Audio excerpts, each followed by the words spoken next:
What's up guys, welcome back to CraftTender. My name is Jeremiah, and if you're looking to step things up for your Thanksgiving holiday and you want to impress your family, I got two cocktails you gotta try. So something sort of dawned on me, and I thought to myself, I was like, self, if you weren't CraftTender, what on earth would you bring to a family function of people you're trying to probably ignore anyway, and or get them drunk enough to not have to pay attention to them? So I thought of two cocktails. I think you'll enjoy it.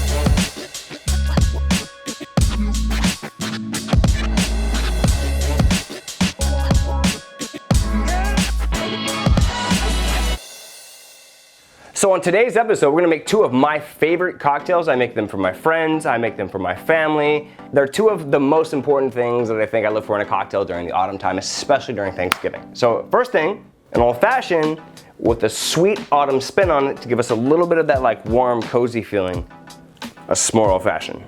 The second cocktail is my favorite thing to make anytime during the holidays. It's warm, it's spicy, it's boozy. We're gonna make a spiked apple cider. So without further ado, let's get into the cocktails. So let's get into the first cocktail. And to start this cocktail off, we're gonna start with 1/4 ounce of a demerara, which is turbinado sugar that we've infused with bourbon vanilla bean.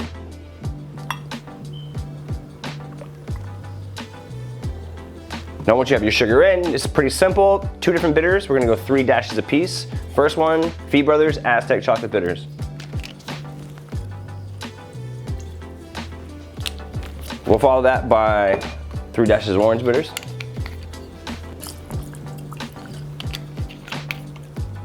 Now the hitter, exactly 2 ounces of 4 Roses small batch bourbon.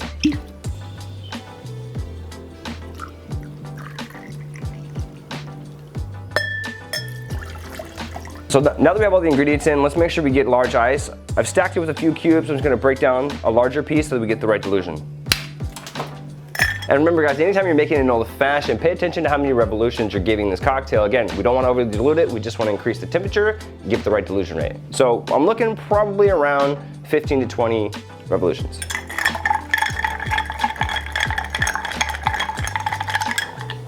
Taste it. That's where I want it. So this is my favorite part. This is a smoked cocktail, so find yourself some sort of decanter or contraption that you can seal. For all intents and purposes, I'm using like a normal whiskey decanter, for example. Strain it into your decanter.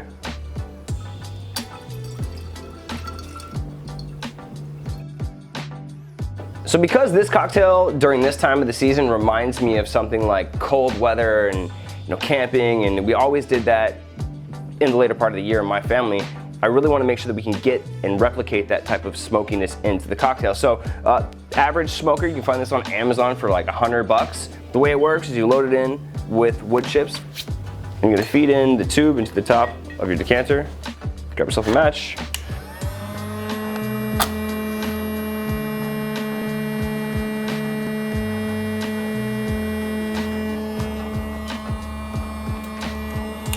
So now that we've got a pretty decent amount of smoke in there, all I'm gonna do is just seal this decanter. Move our smoker out of the way.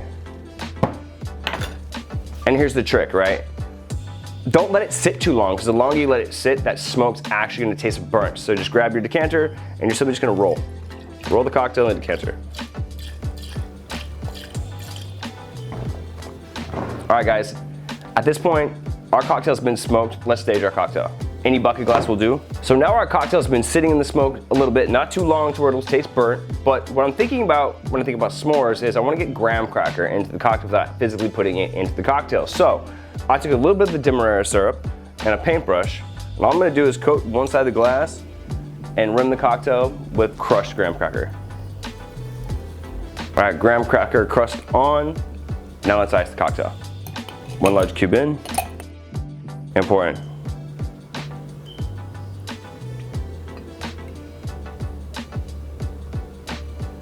So there it is, the cocktail's done. Now, what I really wanted to do is think about, how can we really get the s'more concept into the cocktail of actually physically putting a s'more in it and making a big mess everywhere. So we do have our graham cracker, but what are we missing? Chocolate and marshmallow. So I've taken just a simple piece of chocolate and a marshmallow, and we're gonna lay that on the inside of the glass, just like this. And look guys, I don't care what anybody says, s'mores will never be s'mores without a roasted marshmallow. So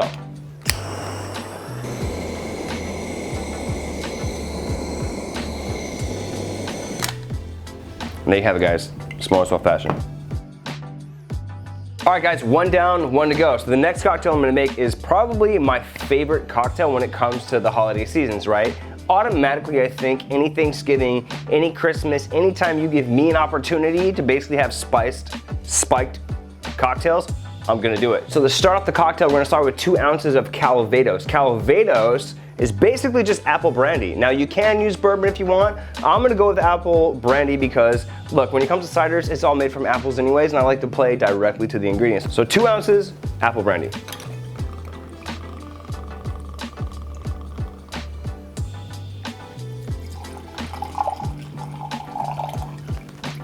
All right, apple brandy's in. Now, we're gonna take this same mulled cider that we bought from the store. Look, you can make it on your own if you want. It takes a long time to do that. You're more than welcome, but if you're like me and your family's over and you don't wanna deal with them anyway, just go buy something and then doctor it. So all that's really in this mulled cider that we've already purchased is just 2 lemon wedges, a little bit more allspice, a little bit more anise, clove. We added some cinnamon. Now that we have 2 ounces in, let's go ahead and add in our newly mulled cider.